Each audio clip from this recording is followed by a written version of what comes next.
There is a place on this earth where the cold does not merely chill you, it consumes you. Where the wind carries sounds that have no source, and the silence between those sounds is somehow worse.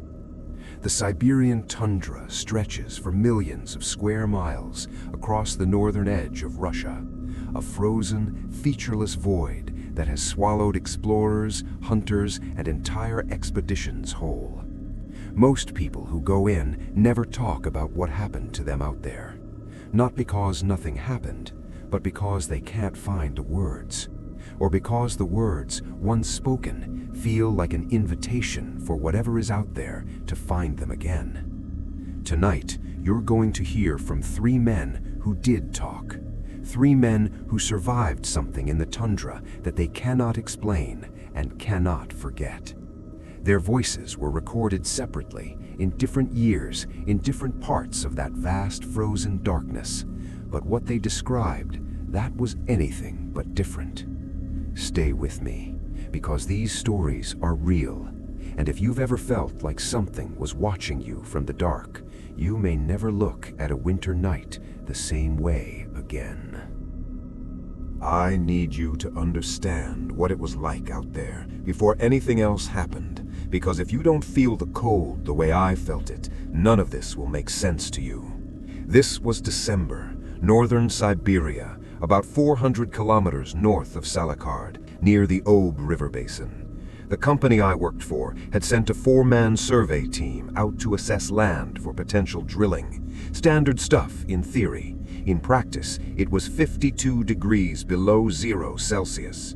Dry cold, the kind that flash freezes the moisture in your nostrils the second you step outside the cabin. The kind that makes it physically hurt to breathe. Our team had 3 other guys, Pavel, Georgi, and a man we called Thick because he never seemed bothered by anything. We were in a prefabricated survey cabin about 30 kilometers from the nearest anything. No real roads, no cell signal, a satellite phone that worked when it felt like it. That was our world for 3 weeks. The first strange thing happened on the 4th night.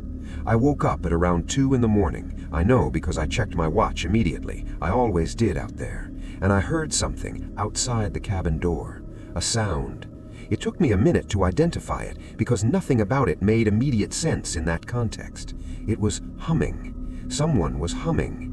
Low, tuneless, like a person absent-mindedly humming to themselves while they worked at something. Rhythmic, steady. I assumed it was Thick. He had the occasional habit of sleepwalking, and we'd caught him standing in corners before. I rolled over and went back to sleep. When I woke up in the morning, I mentioned it at breakfast. Thick said he hadn't left his bunk. Pavel and Georgi both confirmed they'd heard nothing. What bothered me wasn't that they didn't hear it. What bothered me was that when I looked at the door, we had a small LED strip above it for night visibility. The floor directly in front of the door had a faint powder of snow on it. The door had been opened during the night, not by any of us.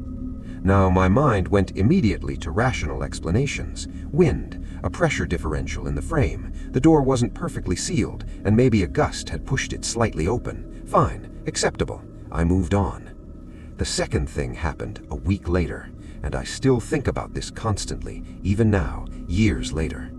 I was out alone doing a perimeter reading, about 200 meters from the cabin. It was mid-afternoon, but already growing dark. Up there in December, you get maybe 4 hours of actual daylight. I had my headlamp, my kit, my radio. Routine. I'm kneeling down to take a soil reading, and my radio crackles. I look down at it, static, and then I'm going to say this slowly because I need you to hear exactly what I heard. A voice, calm, clear, speaking my name. Not my team nickname, not my surname, my actual first name, Dmitri. In a voice I did not recognize. Not male, not female, just present. And then silence. I radioed the cabin immediately. Georgi answered. He said nobody had touched the secondary radio. The frequency we used was a closed internal channel. There should have been nobody else on it for 100 kilometers in any direction. I finished my reading and walked back to the cabin in 4 minutes flat. I have never walked that fast across frozen ground before or since. That night, Thick disappeared. He was there at dinner. He was there when we turned in, and in the morning, his bunk was empty, his outdoor gear was missing, and the door was open. We searched for 6 hours. We found his tracks in the snow, heading north, away from the cabin, in a perfectly straight line. They stopped. Not gradually. They didn't sink deeper as if he'd fallen through ice. They just stopped. One footprint, and then nothing. Clean snow ahead. We never found Thick. The official report said probable disorientation and hypothermia, lost in the tundra. But I know what Thick said to me that night, the last time I ever spoke to him. He said he'd been hearing someone call his name for 3 days. He thought it was one of us messing with him. He was laughing about it. He said, "Whoever it is, they're getting closer." I have never gone back to the tundra. I never will. I've spent my career photographing large predators in the wild. Bears, wolves, big cats. I've spent nights in blinds 6 feet from a sleeping lion. I am not a man who frightens easily. I want to establish that before I tell you what happened to me in the Yakutian tundra in 2019. Because I know how it sounds, and I know how I would have reacted if someone had told me this story before I lived it. I was alone. That was my first mistake, though I've worked solo for decades without incident. I was camped near a river bend about 80 kilometers south of Tixi, trying to photograph a wolf pack that had been tracked to the area by a local researcher. 12 days, solo.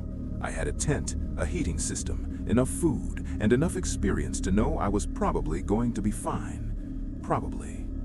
The wolves showed up on day 4. Beautiful. 7 of them.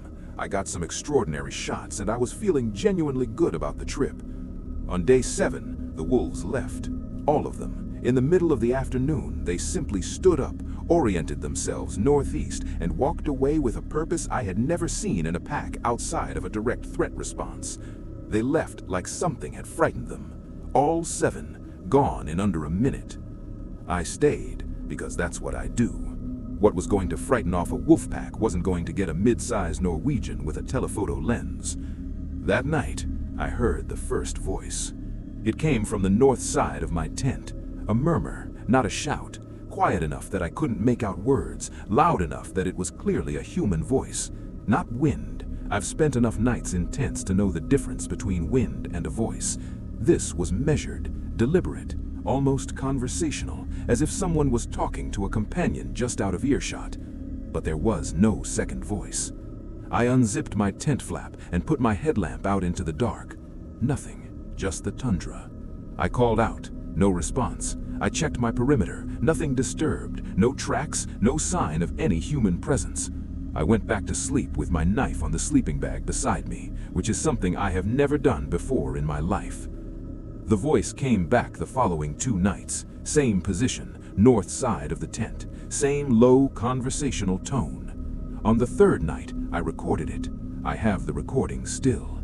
When I played it back in the morning, the audio captured what I had heard, an unmistakable human voice speaking a language I could not identify.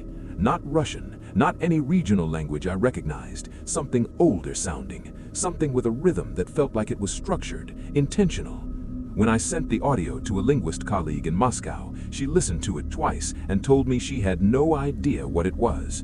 She also told me she found it deeply unsettling and didn't want to hear it again. On the 4th night, and this is the part I find hardest to tell, the voice said my name, in Russian, Alexander, perfectly pronounced, slipped in between those other syllables in that other language like it had always been there, natural as breathing. And then it went silent for the rest of the night, permanently silent. I heard nothing the next 4 nights. When I returned to Tixi and showed my photographs to the researcher who had originally tracked the wolf pack, she went quiet for a long moment. Then she told me that the area I had been camping in was known locally as a place where you do not stay alone. She said the Yakut people who had lived in that region for centuries had a name for what I had likely encountered. She wrote it down for me. I've had it translated 3 times. It means, roughly, the voice that learns you. I have the recording on a hard drive in my apartment in Oslo. I have not played it in 2 years. I'm not sure I ever will again. I did 2 tours in difficult places, and I came home with the usual things you come home with. But what happened to me in the tundra the winter after I got out, that is the thing that genuinely broke something in my ability to feel safe anywhere. My uncle had a cabin on the Taimyr Peninsula. He used it for hunting in the autumn, but by December it sat empty. I had recently separated from the military, and I needed to be alone. I drove out there with enough supplies for a month and no phone signal, and I thought, this is what I need. Silence, cold, emptiness. I was wrong about the emptiness part. The cabin was fine. Small, well-built, solid wood stove. I had a routine within 2 days. Up at 8, eat, outside for a few hours regardless of weather, back inside, read, sleep. Military habits. I was actually sleeping better than I had in years. For about a week, it was exactly what I needed. Then, on the 9th night, I heard the knocking. 3 knocks, slow, even-spaced, on the wall directly behind my bunk, outside. Not the door, the wall. At 3 in the morning. I was awake before the 3rd one landed because some part of me was listening even in sleep. I sat up and I waited. Then the knocking moved. I know how that sounds, but it moved along the outside of the cabin wall, not running, not scuttling, but at a slow, deliberate pace, like someone walking alongside the building with one hand dragging along the timber. I tracked it with my eyes, as if I could see through the wall. From behind my bunk, along the north wall, around the corner, down the west wall, to the door, where it stopped. I was holding my uncle's hunting rifle before I was fully conscious of having picked it up. I sat there in the dark for 40 minutes. Nothing. No further sound. No attempt to open the door. Nothing. I went outside at dawn and checked the perimeter. There were no tracks. Not animal, not human. The snow around the cabin was undisturbed in every direction. Whatever had made that sound had not been standing on the snow. 3 nights later, the knocking came again. Same time, 3 slow knocks on the wall behind my bunk, and this time, after the knocking stopped its slow walk to the door, after that same 40 minutes of silence, I heard something else. A voice directly outside the door, not whispering, speaking clearly, in a normal conversational volume, in Russian, saying words I could hear but couldn't fully process because what it was saying made no grammatical sense. It was fragments, it was pieces of sentences, and then, tucked in between those fragments, in that same clear voice, it said my full name and military rank, Sergeant Yevgeny Petrov. Not just my name, my rank. I had never been to that cabin in my military service. My uncle did not know my rank. There was nobody who could have known to say that. I left before sunrise. I did not stop driving for 6 hours. I have never told my uncle what happened. I have never gone back. I've thought about this for years now, and I keep arriving at the same thing, the same question I can't shake. How did it know? How did something out in that frozen dark learn my name, learn my rank, and how close was it to learning whatever it needed to learn to do whatever it was going to do? I don't have an answer. I don't think there is one. But I sleep with the lights on now, every single night. And when winter comes and the world goes quiet, when the wind drops and the night stretches out, and there's that particular silence that sits on the edge of something, I still think I can hear it, still practicing, still learning me. 3 men, 3 different regions of Siberia, 3 different years, and the same impossible detail running through every one of their accounts. The voice that knows your name, the voice that finds you. There's an old Siberian proverb, or so I've been told, that says the tundra never forgets a face, that the land remembers every person who has walked across it. Maybe that's just folklore. Maybe it's the kind of story people tell to make sense of a place that doesn't have much mercy for human beings. Or maybe something out there in the cold has been listening for longer than we can comprehend, learning the shape of a name on its tongue, waiting for the right moment to finally say it out loud. If you're ever heading north, if you ever find yourself in a place where the snow stretches to the horizon in every direction and the only sound is the wind, pay attention to what that wind carries. Because if you ever hear your own name out there in the dark, don't answer. Don't answer.